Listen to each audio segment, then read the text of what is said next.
Welcome to the Tech Egg. Don't get scrambled. Enjoy the video. You start by ensuring Git is installed and reachable. Open Git Bash or Windows Terminal in the folder where you want the project. This sets your working directory.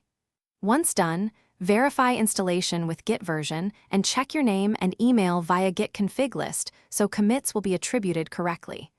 If you need credentials later, you can use a credential helper.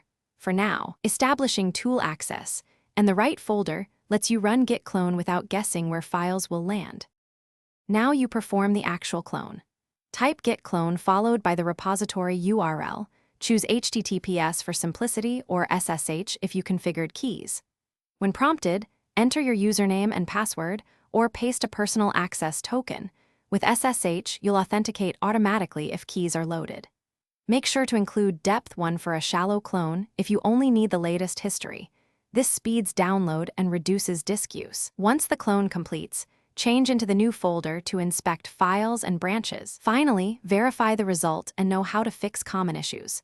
Change directory into the cloned repo and run git status and git branch to see your working tree and current branch. Use git remote v to confirm the origin URL and fetch configuration. If something fails, check for typos in the URL, credential failures, or a blocked port. For SSH, make sure your SSH agent is running and keys are loaded. If the clone partially succeeded, remove the folder and retry after resolving the cause. Thanks for watching. Consider subscribing if I helped unscramble your problems.